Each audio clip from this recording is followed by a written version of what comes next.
Good morning. Oh, let me turn this around. Good morning, good morning, good morning. Oh, sorry, I had it turned the wrong way.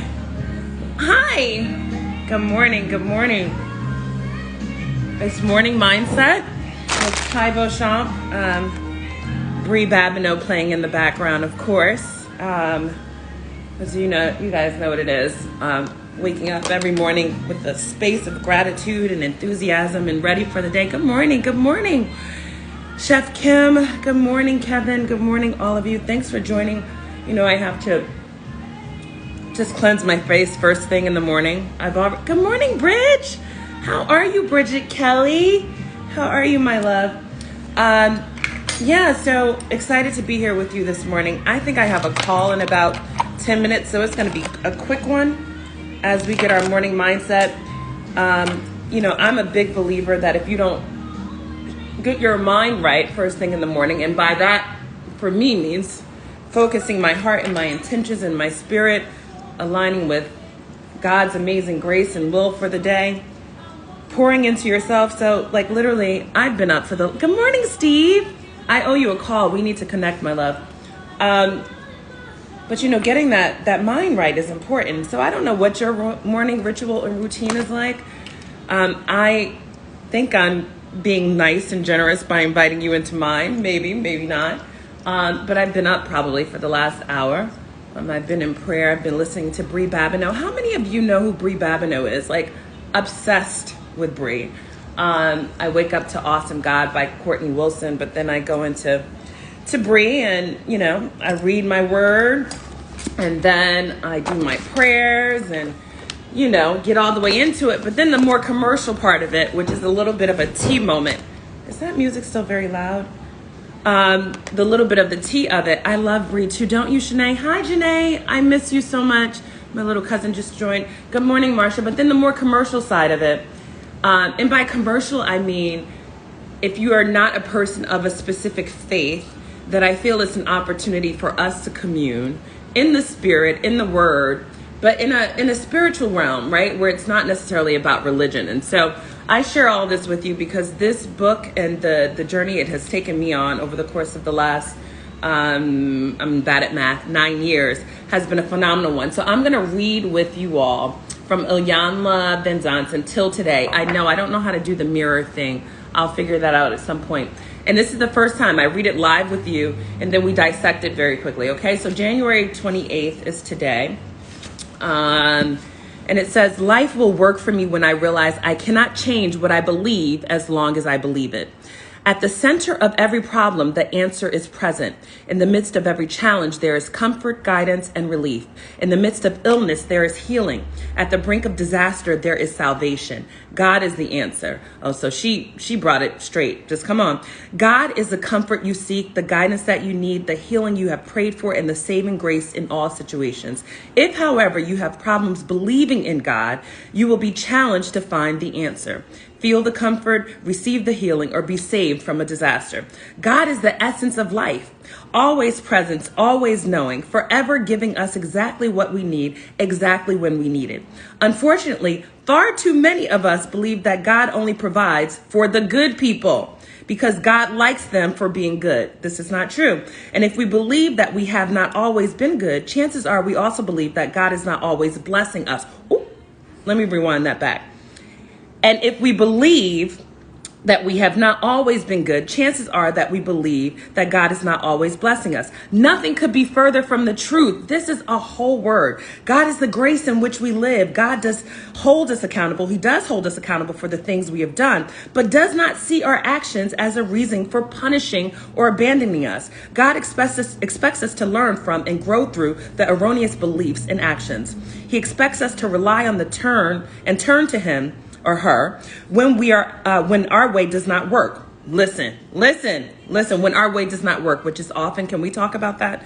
When we believe that God requires a certain thing to be done in a certain way at a certain time, and we know we have not done it, we will have difficulty feeling the presence of God when we need it most. This is a word. And let me just tell you how she came down the street, because I opened up saying that this was not about religiosity.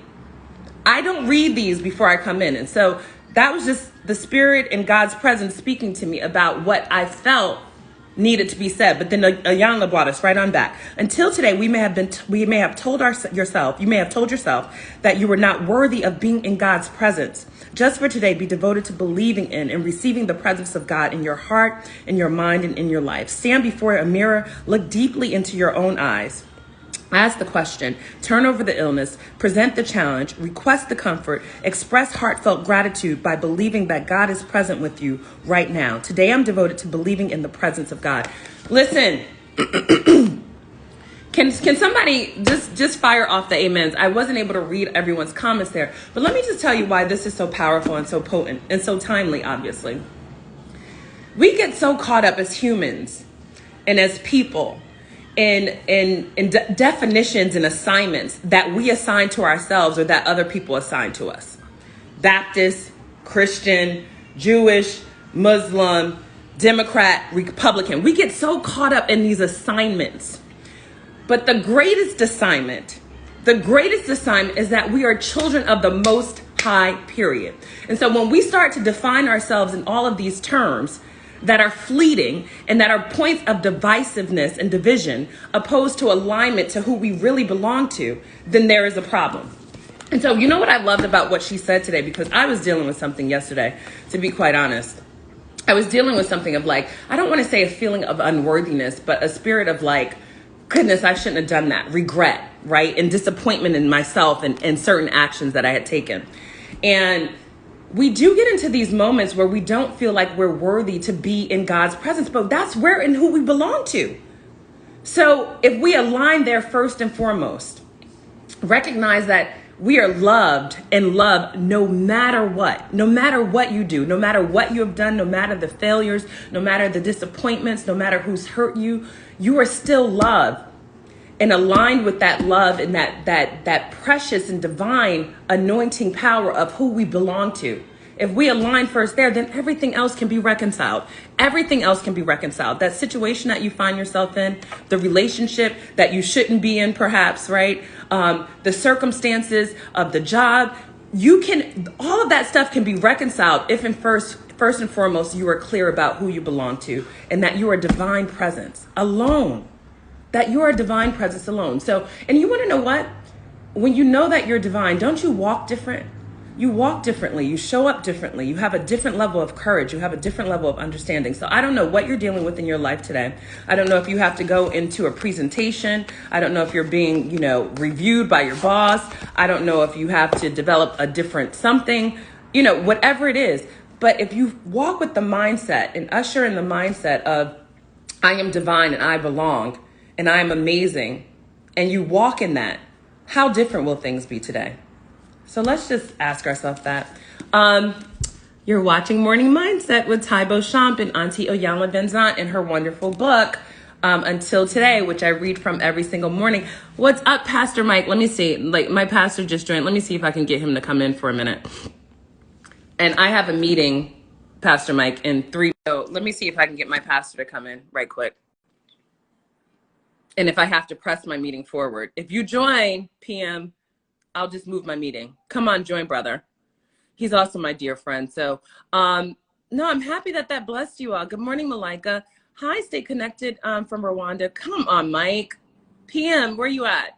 Good morning, Sherry. If you join, that would, listen, you're showing up in my, he declined. I was going to say my pastor showing up. Follow my pastor, Pastor Mike Waldron. My pastor showing up in the live is nothing else, is a perfect kind of sign and signal of God's presence, right? Because exactly what we were just saying, I don't know how many of you have been wrestling with concern or difficulty around believing that you are powerful, that you are dynamic. I don't know if your confidence has been squashed or quashed by something that's happening in your life, right? But you need to know that you are a divine being. About to jump in the meeting myself, had to pop in. Pastor, listen, that was a meeting worth putting off. I wanted to see your face just for a minute, but I love you, brother. We need to catch up, long overdue. Follow Pastor Mike Wallren. Oh, it's just Mike Wallren on here. I attend FCBC in New York City. and invite you all to join us, no matter what quote unquote your faith is. But yeah, let's be the divine beings that we're called to be today. All right. I'm sending you all love. Send you all love. And let me play a little bit of Bree for you. Let's see.